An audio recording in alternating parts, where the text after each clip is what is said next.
game today. Yeah, yeah. Well, I was down there for the first 3 innings, and right off the bat, Pat had a play, down the line at third, went over, made the play. It turned out to be a foul ball, but he didn't know he made the play. Got the single off McGee, flew out to center. He looked good, was moving good, and we've seen that the last week or so that he was making, great strides. I didn't know what to expect this past week. I thought the timetable might be a little bit longer, but Keith kept telling me, hey, it's moving pretty good. The timetable's moving pretty well. He's passing tests, and to play in a game like this, what a huge step for Pat and for us. Does it give you a hope?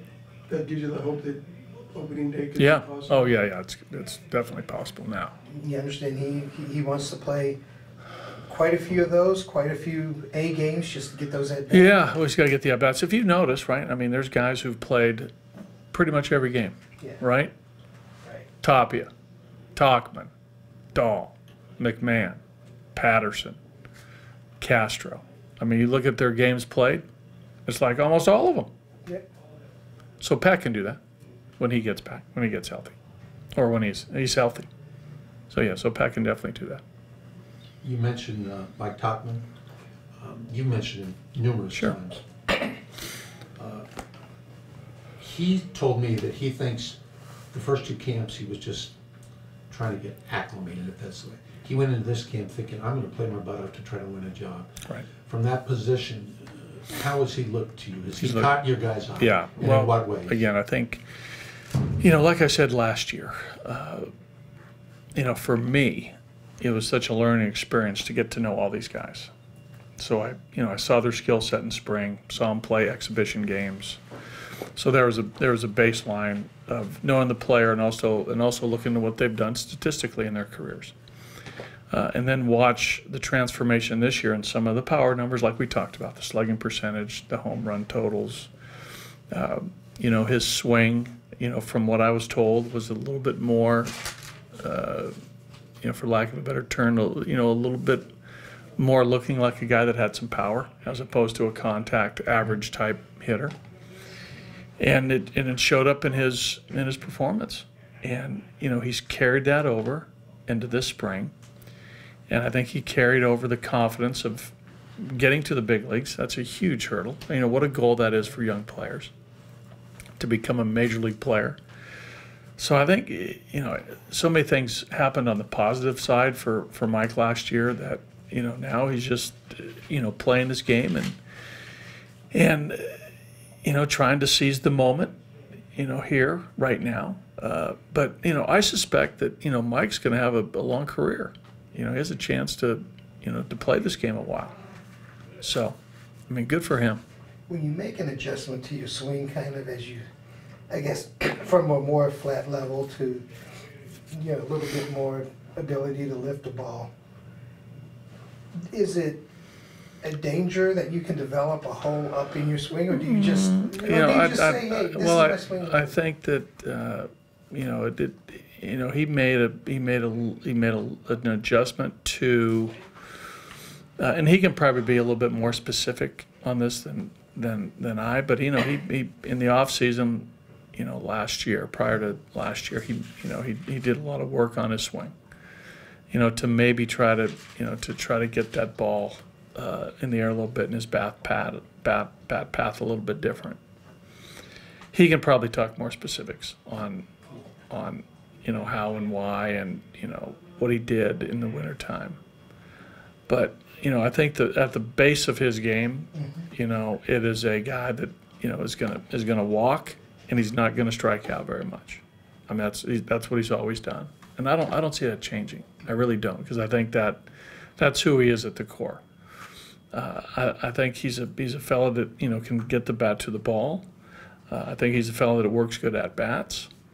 So I don't see anything drastic happening because there was a little bit of shift in his bat path. Yeah, and I remember talking to him and also his hitting guy that instead of, and maybe this would be good for younger players out there, instead of just changing his bat path, what they basically did was, hey, you're strong in the midsection, you're strong in the legs, just do things to make that become more part of your swing, that rather than just telling them to change your Right, bat path. right, yeah. You're right. I mean, that, that can, lead to, some dramatic results, by doing certain things with your body and not changing your swing. A lot of coaches will say your swing is your swing, and I still think Mike's swing is his swing. I think there were just some subtle and minor things that, he put into play. When you look at- 2 weeks from tomorrow, it's the opener, believe it or not. All right. How quick we are. And I don't expect you to go through every single candidate for your starting rotation. But as a whole, the progress that you've seen thus far, I know there's still a lot of innings to go. Well, Have you been in spring or just As you you're know. looking toward the real thing, have you been pleased overall with not just game performance, but the things these guys some of the worked things they're working on, yes, because there's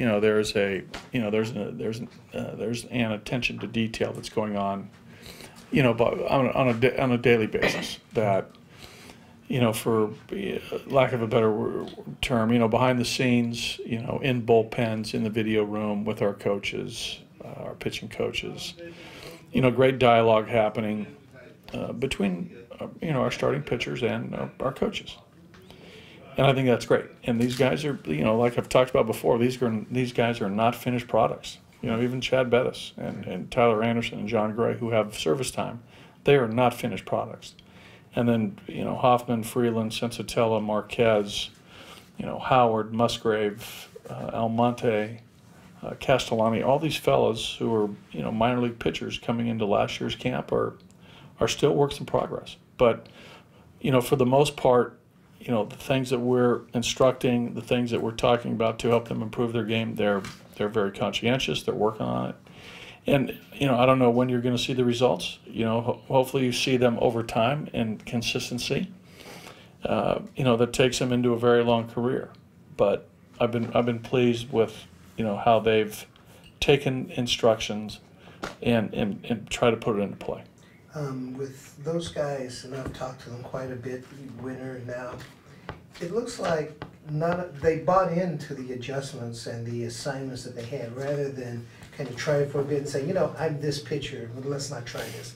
It looks like you've had a pretty good buy-in rate. I think they're, again, something that I think the relationship that's been created, there's a high degree of trust, high level of trust. And when you have trust from player to coach, coach to player, you can talk openly about things that are needed to help these players, and they get it. They buy it because they trust you, and that's so critical in teaching, is that these guys believe in us, and they're going to do what we suggest and teach, and we tell them why. I mean, obviously, when you teach somebody, you tell them why, and you tell them how and why, and they understand it.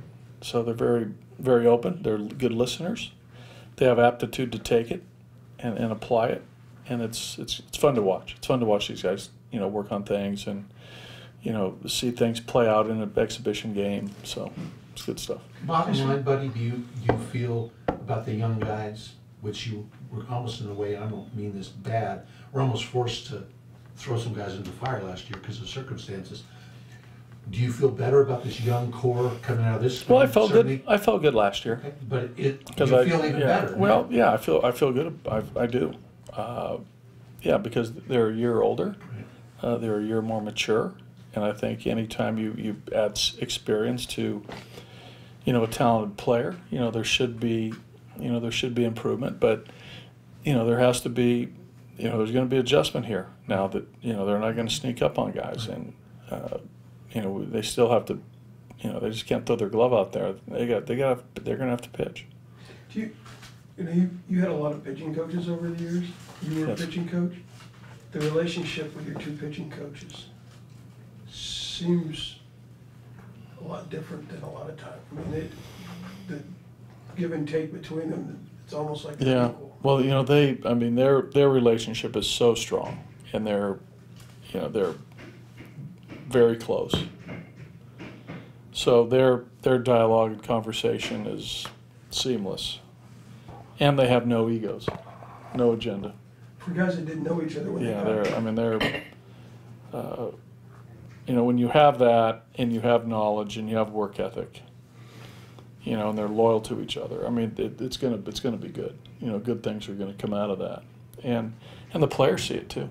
You know, they see that, you know, both guys working together, and then you throw in, you know, Brandon Emanuel, you throw in Mark Wiley, Darryl Scott, Doug Linton, all the other coaches, and these 6 guys, you know, they talk, you know, all day long about pitching, about our pitchers, and you know, there's never any mixed messages. There's never any confusion on teaching.